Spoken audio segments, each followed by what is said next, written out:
The late afternoon sun spilled golden light over the fields behind Anna and Greg's farmhouse, the shadows of trees growing long and sleepy.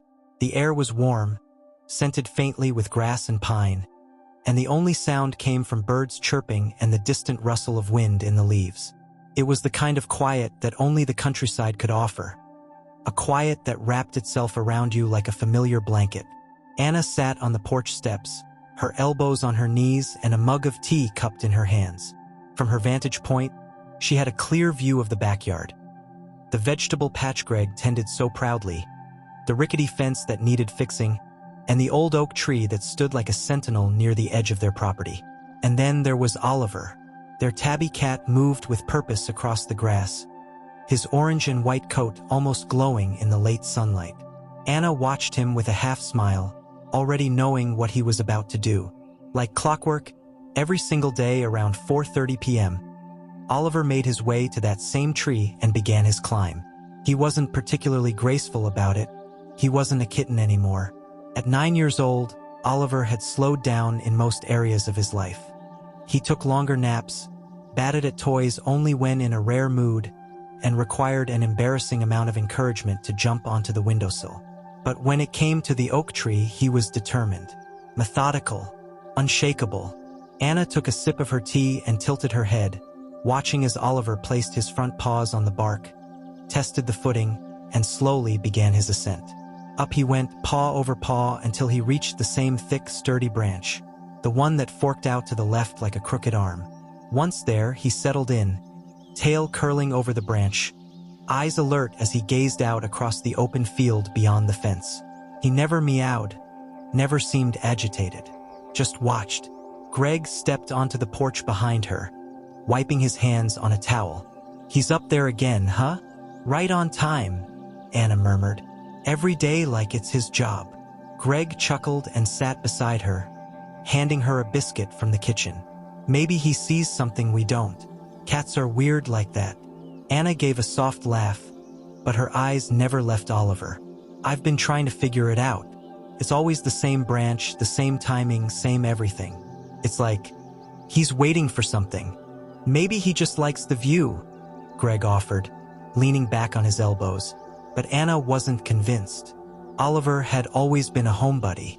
Even when they left the back door open, he rarely ventured beyond the yard. And yet lately, this tree, this spot, had become something of an obsession for him. The wind picked up slightly, rustling the leaves overhead.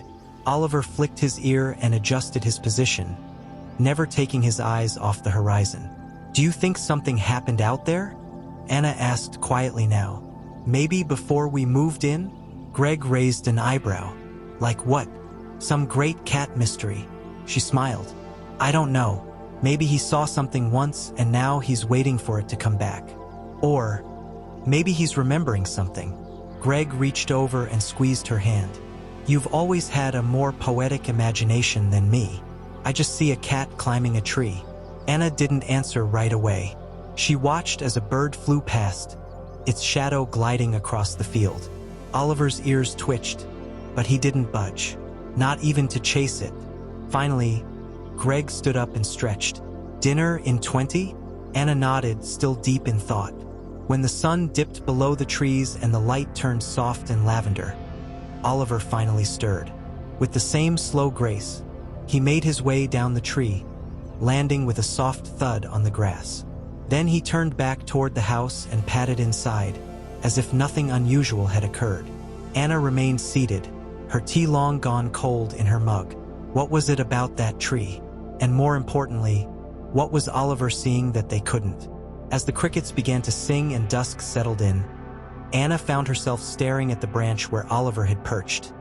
A quiet question beginning to form, one that would stay with her for days to come. The morning sunlight filtered through the kitchen window, illuminating flecks of dust in the air and warming the tiled floor. Greg stood at the counter buttering toast while Anna sat at the kitchen table, notebook open, pen tapping rhythmically against the page. "You writing a novel over there?" Greg asked, grinning as he dropped a slice onto her plate. "Just tracking Oliver again," she replied, circling the previous day's time with a red pen. "Yesterday, 4:34. Day before, 4:32. It's like clockwork. Greg poured himself a mug of coffee. You really are keeping a log. Why not? She said, flipping back a few pages. I've got date, time, weather, where he sits, how long he stays. All of it. He raised an eyebrow. Next thing I know, you'll have a full crime board up in the guest room. Red strings and pushpins. Anna laughed. Don't tempt me. Oliver padded into the kitchen just then, his tail twitching, a yawn stretching across his face. He hopped up onto his usual windowsill perch and stared outside, blinking slowly at the soft breeze ruffling the trees. He's early, Greg noted. Exactly, Anna said, flipping to a blank page. Note that. 9:12 a.m. Curious morning stare session. Greg leaned over to look at her notes. You're serious about this? I don't know, Greg. Something about it is strange. I mean, I know cats do weird things, but this feels different. He doesn't just sit up there and sunbathe. He stares out like he's expecting something. Greg sipped his coffee and shrugged. Cats are mysterious. Always have been. They see ghosts or whatever, right? Anna smiled faintly. You're not helping. Well, if we're throwing out theories, he began, taking a seat. Maybe he was a secret agent in a past life. Climbing the tree is part of his daily surveillance check. Anna chuckled. Right? Operation. Backyard recon. Or maybe he's training. Getting back in shape for an intercat tree climbing competition. Impressive for a 9-year-old with a bit of a belly. They laughed, but when the moment passed, Anna looked out the window again, watching Oliver now perched quietly, tail curled around his feet. But seriously, she murmured, don't you think he seems purposeful? He's not just wandering around. He's on a mission. Greg softened. I think maybe he just likes the view. It's peaceful up there. Quiet. Who knows? Maybe it smells like something he remembers. Anna nodded slowly. Yeah, maybe. But even as she agreed, a part of her mind held back. It wasn't just that Oliver was doing it. It was how he did it. The same branch. The same direction he looked. Every day without fail. She tapped her pen again and jotted down. Possibilities. Scent memory? Territory? Watching something? Waiting? She flipped back a few pages. A trend was forming. Always between 4:30 and 4:35 p.m. Always when the sun hit the tree just right. Always on days with clear weather. And always that same still watchfulness. It's just weird, she said finally, closing the notebook. I can't explain it, but it's like he knows something we don't. Greg reached across the table and gave her hand a squeeze. Well, if anyone's going to solve a feline mystery, it's you. That afternoon, like clockwork, Oliver trotted to the base of the oak tree at 4:33 p.m. Anna sat on the porch, notebook in her lap, camera in hand this time. She took a few quick photos as he climbed. Once at the branch, he settled in with the same focused calm. His gaze didn't wander. He wasn't following a bird or tracking leaves. He was watching. Anna snapped another photo. She zoomed in on the horizon through her lens. Nothing, just fields and trees. But still, Oliver stared. She whispered to herself, "What are you seeing, buddy?" And somewhere deep down, she began to wonder if the answer wouldn't be found in facts or notes, but in something older, something instinctual, something that maybe only cats truly understand. The wind carried stories. Oliver lifted his head from the sun-warmed porch step and blinked slowly. A breeze had just shifted, soft but rich with meaning, dry grass, the distant call of a sparrow, the faintest trace of something older, familiar. He stretched, his joints crackling gently. One paw at a time, he stepped down onto the gravel path, tail held low but steady. Anna's voice was behind him, muffled through the screen door. She was watching again. She always did. He liked that about her, quiet but attentive. He walked toward the oak tree with a slow, deliberate rhythm. It wasn't far, just across the backyard, but he never rushed. There was no need to. The climb always began when the shadows shifted just so. when the sun's rays angled past the roof and cast gold on the lowest branches. He sat at the base, still for a moment, pressing his paws into the dirt. The ground held heat from the afternoon, a warmth that reminded him of smaller days, of tiny chases and sleeping in sunlit folds of laundry. But those days were tucked deep now, faded like the scent of an old toy in the closet. Oliver placed his claws against the bark and began to climb. The rough wood scraped under his pads. His body knew the route by now.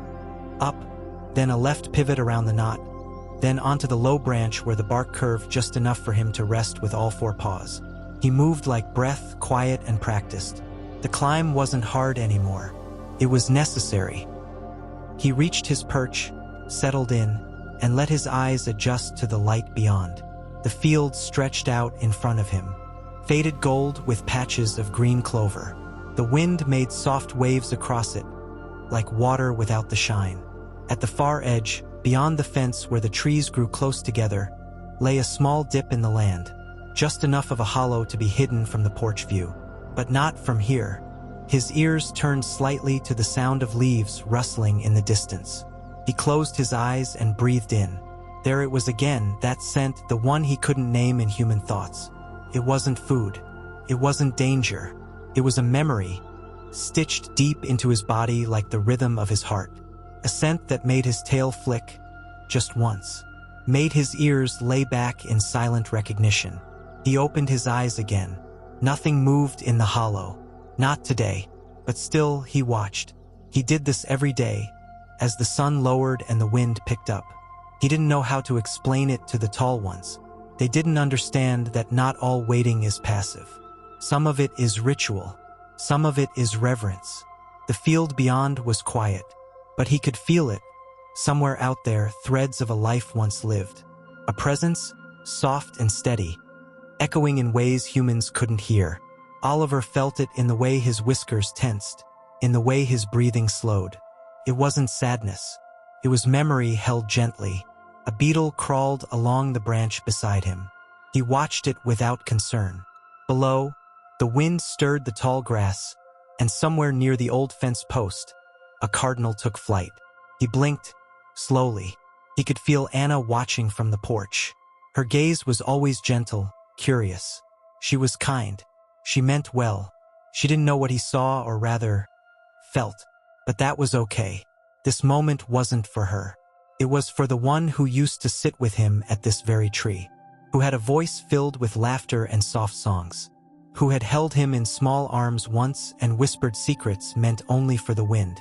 Oliver remembered the weight of that lap, the rhythm of stories told under the tree, the way time had felt slower then, fuller. He stayed there for 20 minutes, unmoving, save for the occasional flick of his ears or soft adjustment of his paws.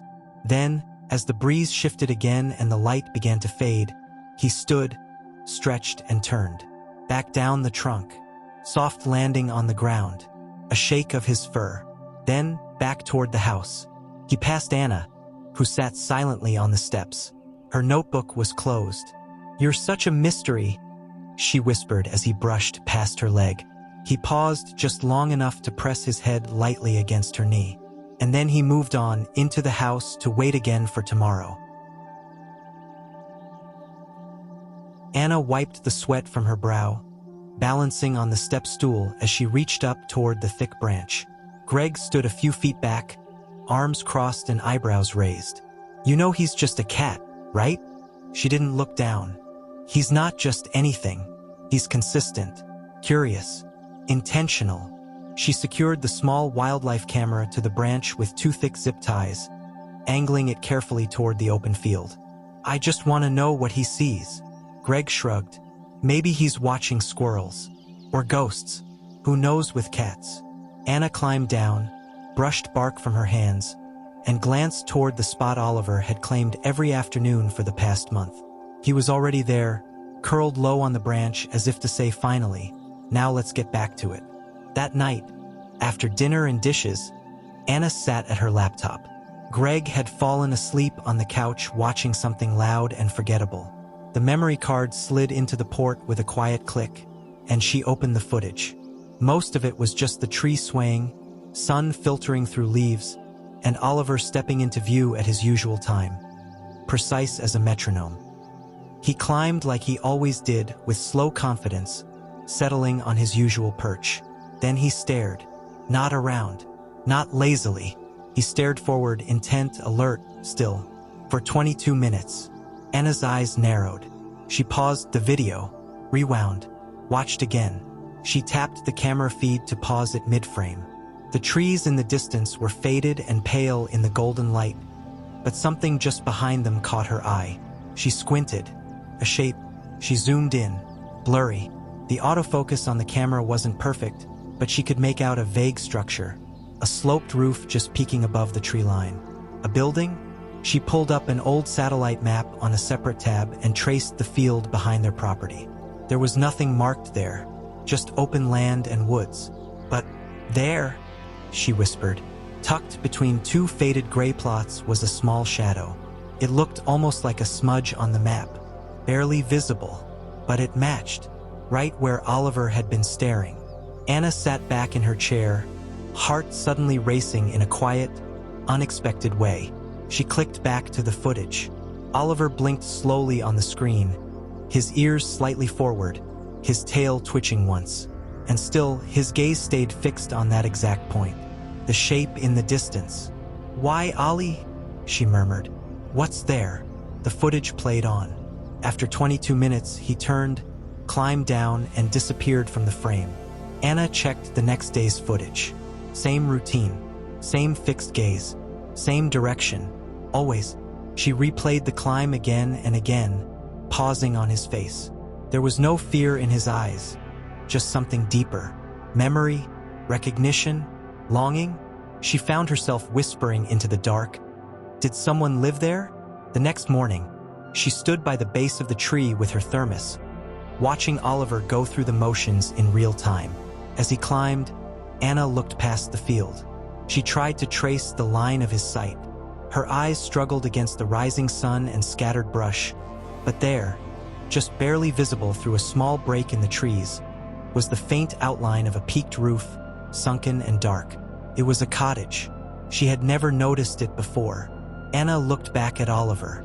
He was still perched like a sentinel.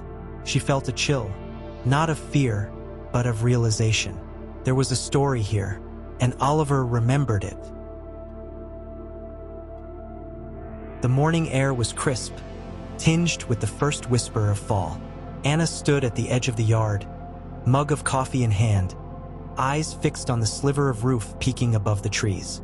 Oliver had already made his climb, settling quietly into his usual perch, eyes trained on the same distant spot. Greg joined her, stretching. "You're going to march right over there, aren't you?" Anna smirked over her mug. "Not yet. I want to talk to Mrs. Keating first." Their neighbor, Mrs. Keating, had lived on the adjacent farm for nearly 3 decades. If anyone knew the story behind the distant cottage, it would be her. By mid-morning, Anna was walking up Mrs. Keating's porch, Greg trailing just behind. The older woman greeted them in her apron, wiping her hands on a dish towel. "Please come in. You're up early for a weekend." Anna offered a polite smile. "We were hoping you might help us solve a little mystery." Mrs. Keating raised an eyebrow, amused. "I do love a good mystery. Please sit." They sat around her kitchen table, sunlight pouring in through lace curtains. Anna pulled out her phone and showed the zoomed-in footage from the camera. "This house. Do you know who it belonged to?" Mrs. Keating leaned closer, squinting. "Ah, that old place. That was Mrs. Ellerby's cottage." Greg frowned. "We've lived here 2 years and never noticed it." "She kept to herself," Mrs. Keating said, her tone softening. "Sweet woman, old, quiet, lived there more than 50 years. Kept a beautiful garden, too." Anna's eyes lit with curiosity. "Do you know when she passed?" "About a year ago," Mrs. Keating said, sitting back. "Springtime, I think. Her niece came from the city, packed up a few things, but no one's lived there since." Anna hesitated, then asked, "Did she ever have pets?" Mrs. Keating smiled. "Not that I remember, but I do recall your Oliver visiting her quite a bit." Greg looked up. Wait, what? Oh yes, Mrs. Keating nodded.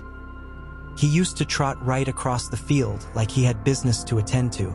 I'd see him disappearing into the trees almost every afternoon. She'd sit on her porch, waiting for him. Said he was her little gentleman caller. Anna blinked, stunned. I had no idea.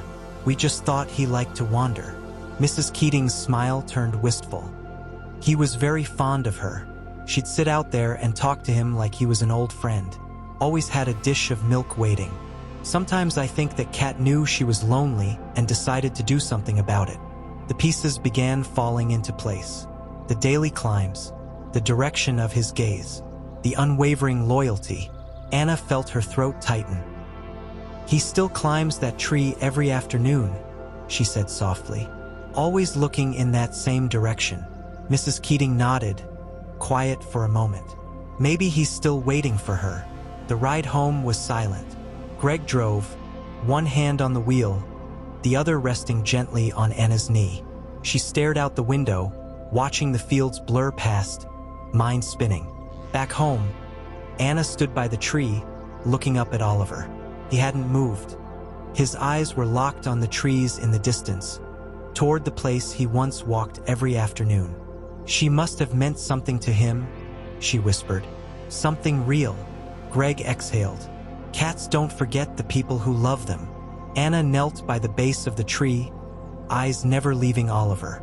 She thought of Mrs. Ellerby, her quiet porch, her garden, her kindness, and of a little cat who, day after day, had walked all that way just to keep her company. She glanced at the field, heart heavy with understanding. The cottage wasn't just a house to Oliver. It was a memory, a bond, a place where love once lived, and maybe still did.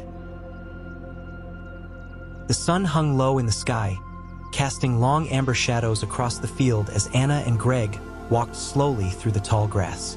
Oliver had just returned from his usual tree climb, curling up silently by the back door. His routine hadn't wavered, not even for a day. Anna clutched her notebook, pages full of times, dates, and notes, all pointing to one unwavering truth. It's the same hour, she murmured. Every day, almost to the minute, he used to leave around for. That's when he climbs now. Greg nodded, pushing aside a branch as they reached the far edge of their property. He's not just remembering, he's reliving it. They crossed into the overgrown path that led toward the distant cottage, Mrs. Ellerby's home. The air was quiet here, filled only with the soft rustle of wind through trees. Wildflowers dotted the grass, and ivy had begun creeping up the sides of the aging house. Anna hesitated before stepping onto the porch. The wood creaked beneath her, but the structure held firm, still sturdy despite its silence. A faded rocking chair sat crooked near the door, draped in vines. Then she saw it. A small ceramic cat bowl, dusty but intact, tucked near the doorframe. It was blue, rimmed with tiny hand-painted paw prints. She knelt beside it, brushing away a thin film of leaves and dirt. A faint imprint of dried milk still clung to the bottom. Greg hovered nearby, quiet, and then Anna noticed the photo. It was propped behind the bowl, slightly bent and weather-worn, but clearly cherished. She gently picked it up, heart tightening. It showed Mrs. Ellerby seated in that same rocking chair, smiling gently. In her lap was a kitten, unmistakably Oliver. His fur hadn't changed in all these years. Same green eyes, same orange and white patches. He was looking up at her with soft, trusting eyes. Anna's breath caught. She turned the photo over. On the back, in faint pen, were the words, "Oliver, Spring 13, my dearest little friend." She stared at the words for a long moment, her eyes stinging. "I thought he was just a stray she liked," she whispered. But she really knew him. He was hers too, in a way. Greg stepped up beside her. "Maybe that's why he came home late sometimes. Maybe he was splitting his time between you." Anna let out a soft, shaky laugh. He was leading a double life. The porch fell silent again, except for the wind gently swaying the trees. A bird called somewhere in the distance, but the world felt still, reverent. "I think he's grieving," she said finally. "But not just in sadness. In remembrance. Like he wants to make sure she's not forgotten." Greg looked out across the field. "He's kept her routine alive longer than most people would." Anna stood, gently tucking the photo into her notebook. "She must have passed around this time last year. He's been climbing that tree ever since. Looking this way. Waiting." Greg's voice was low. "Do you think he knows she's not coming back?" Anna didn't answer right away. She looked toward home, where Oliver was likely curled up in his favorite spot, watching the sun shift across the floor. "I think he knows," she said softly. "But I also think this is his way of saying goodbye. Every single day." They stood together for a moment longer. Then Anna stepped back, setting the bowl gently in the center of the porch. Cleaned, honored. She placed a small flower next to it. "We'll come back," she said. "Let's not let this place disappear." As they walked back through the field, the wind at their backs, the sky slowly turning lavender, Anna glanced over her shoulder one last time. The cottage stood quiet, touched by the memory of love. And somewhere behind them, Oliver stirred, sensing a shift, a step closer to closure. It was the kind of afternoon that felt suspended in time, still golden and quiet. The breeze barely stirred the trees, and the clouds hung like soft pillows over the rolling fields. The sun cast a gentle glow over the backyard, catching in the orange streaks of Oliver's fur as he stood by the back door. Anna noticed him before Greg did. She looked up from her book just in time to see the old cat step down onto the grass, his movements slower than usual but purposeful. She didn't say anything, just watched. Greg followed her gaze. "He's going again?"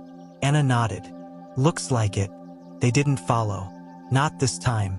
Instead, they stood by the porch as Oliver padded toward the tree. His tail moved like a fading ribbon behind him, swaying gently. The way he walked was different today. Not strained or tired, but steady, intentional. As if he knew. He reached the base of the tree and paused, looking up. For a moment, he sat in the shadow of the trunk, letting the light dapple over his fur. Then, slowly, he began to climb. Anna and Greg held their breath. Took him longer than usual, but Oliver never faltered. He made his way up the trunk, one careful paw after another, his claws digging into familiar grooves. He reached his usual branch and settled into place, facing the same direction he always had, toward the distant cottage. The tree swayed gently beneath him, and for a while he didn't move. He simply sat, staring. Anna reached for Greg's hand. "Do you think he's saying goodbye?" Greg nodded, voice barely above a whisper. "I think he already has." Minutes passed, and then Oliver began to move again. He turned, taking one last look at the horizon before making his descent. He climbed down even slower than he'd gone up, careful and quiet. When he touched the ground again, he didn't look back. He padded across the yard, through the warm light, and up the steps to the back door. Anna was already waiting, crouched with the door open. "Hey, sweetheart," she whispered, her voice catching in her throat. Oliver blinked up at her, then brushed past her legs and headed for the living room. He curled up by the window, in the same patch of sunlight he always loved, and let out a deep, contented sigh. Anna sat beside him on the rug, running her fingers gently through his fur. His eyes closed, his breathing slow and even. For a long time, neither of them moved. Later that evening, Oliver remained curled by the window, sleeping peacefully. The golden light faded, giving way to lavender dusk, and the first stars appeared in the sky. He didn't climb the tree again after that. Days passed and Oliver's energy waned, but he seemed content, anchored in comfort, surrounded by love. Anna and Greg stayed close, watching over him, never letting him feel alone. One quiet morning, he didn't stir from his spot. Anna knelt down, tears already forming as she pressed her cheek to his. There was no pain, no struggle, just a stillness, soft and complete. They buried him beneath the tree he loved so dearly, the one that had once served as his bridge between past and present. Anna placed the worn blue collar he used to wear in the small box, alongside a single photo of Mrs. Ellerby, her smile warm and Oliver nestled in her arms. Spring would come again. The grass would grow tall, and flowers would bloom along the base of the tree. The house beyond the field would stay quiet, but it would never feel forgotten.